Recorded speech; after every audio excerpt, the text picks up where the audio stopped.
Welcome to Barnstable Today. I'm Nick Cortez. From ice skating to labor unions, it was another week of tackling the big issues and events in our town and beyond on our daily talk show, Barnstable This Morning.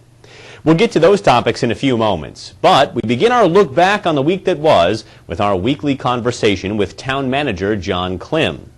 The 10th Annual State of the Town Address is coming up on April 28th. And on Monday's show, the manager announced this year's Barnstable Award honorees, beginning with Bill and Suzanne Powers, the founders of the Luke Vincent Powers Foundation. Bill and Suzanne Powers and Suzanne Duffy Savage and so many other volunteers joined hands to create Luke's Love Playground over in West Barnstable.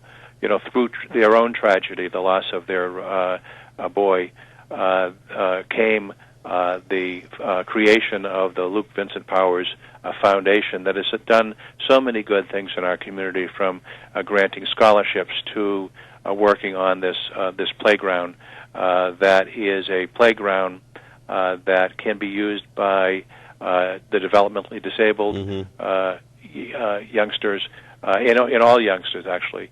But it's really an incredible story. Now, the other folks that I wanted to talk a little bit about are Kristen Broadley and Lori Bowen of the Centerville Pie Company. They'll be honored as well. They've certainly gotten a lot of attention lately. They have. The little business that could. Lori Bowen and Kristen Broadley of Centerville Pie have a really unique and interesting and inspiring story about two individuals who wanted to start a company. And once again, I'll be talking a lot about Centerville Pie, but the story behind the story is about the unique and incredible individuals that are involved with this. They not only partnered to create the Centerville Pie Company, but they partnered with a terrific organization, Capabilities. And so I'll be honoring Laurie and Kristen, but also Larry Thayer of Capabilities.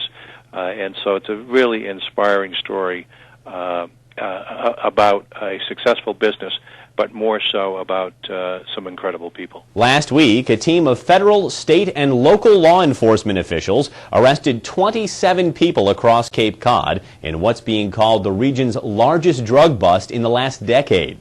Barnstable police officers were part of that team, and on Tuesday, April 5th, Police Chief Paul McDonald joined us to talk about the historic bust and why it's so important to keeping drugs off the street now and in the future. But the biggest advantage it does for us, the local municipalities, is the wealth of intelligence that we have gained over the past 3 years. We have a detective on temporary assignment assigned to the FBI during most of this investigation up in the wires, up out of Middlebow. So all that information, that intelligence that we've been able to gather, that's what's going to help us out. How does that end up helping you out? Well, because when you're doing these investigations, you're targeting the higher echelon. To target them, you have to start down at the street level, Sure. and all those individuals, the street users, the mid, and the low level managers are all being identified. And as we go up the ladder to get the big guys, now those people, now we can go after and start targeting them also. So how would you characterize this ring of drug dealers on the Cape? Are they the highest level dealers that start out with the most and distribute them lower, or where do they fall? Absolutely. These are the ones that deal in the half kilos, in the kilo level. Okay. They supply the mid-managers. These are the top guns, yes. So then you said that it's going to probably raise the price of illegal drugs on the street, and I mean, I was wondering if there's any other impacts to taking down such a large group of high-level dealers like this. The other impact is, besides the supply and demand aspect of it, we've already identified who's probably going to step up to the plate. So although that one investigation is now completed and it goes to the court system, the next investigation has already started. We know this is not going to go away. As long as there's demand for a certain product out on the street, there's going to be someone who wants to supply it. So we've already started the second investigation, and we've already identified a bunch of people through the other intelligence that we've gathered from the original investigation. Wow, so there's really no drop-off in the availability of these products at all then, is there? You will see a significant drop-off, for the next month, next 2 months. Yeah, absolutely, and hence the price is going to be driven up a little bit. It began in Wisconsin, then on to Ohio, and now there are well over 700 bills proposed in state houses across the nation, all of which aim to reduce the ability of public employee unions to collectively bargain.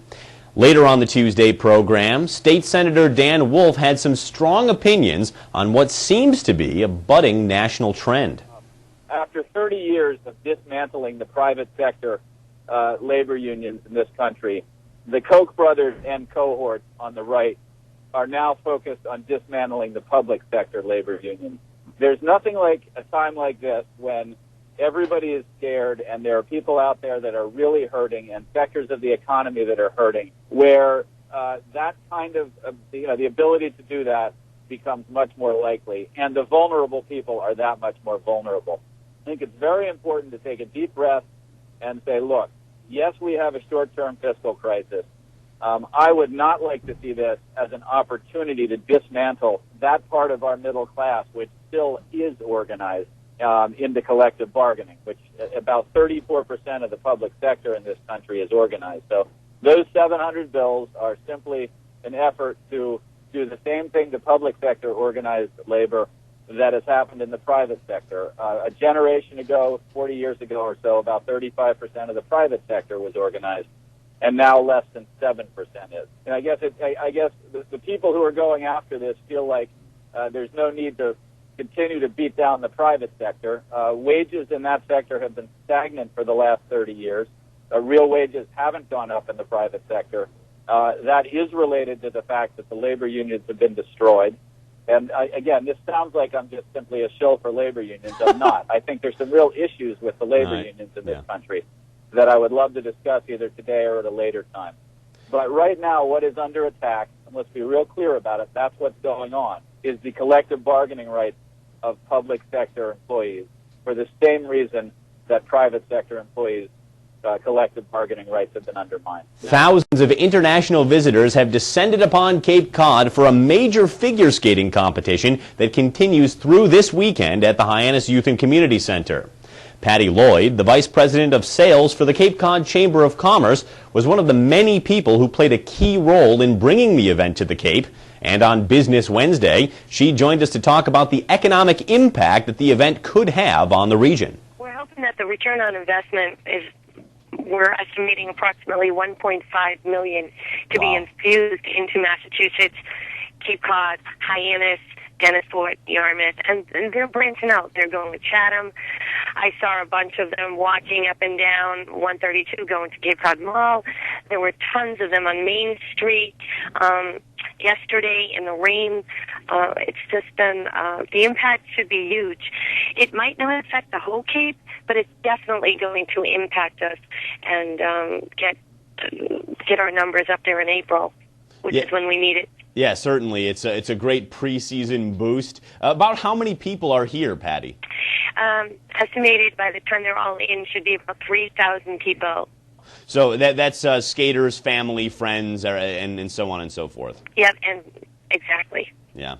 Well, that's great. It's a lot of people here, and obviously that's a big number that hopefully business owners can expect getting a piece of over the course of the next several days. Now, Patty, more generally, since the HYCC Open, we've seen a couple of big-time sporting events come to the Cape. This one, of course, we saw the Colgate versus Army hockey game several months ago. Has sports marketing always been on the Chamber's radar screen, or has the HYCC made it more practical to seek out opportunities like this? Well, certainly the sports market has always been the Cape Cod Chamber's mission. But with the building of the Hyannis Youth and Community Center, it has allowed us, it's kind of like our convention center. It's our big property to, with twin sheets of ice and the basketball courts, new facility, large parking area in the middle of a town. It's certainly given us something more to sell. So remember, if you'd like to see any of these complete interviews, full-length episodes of Barnstable This Morning are available to watch online. You can find them at our newly redesigned website at town.barnstable.ma.us. Well, that's all for now. Everybody have a great weekend. I'm Nick Cortez, and we'll see you next time on Barnstable Today.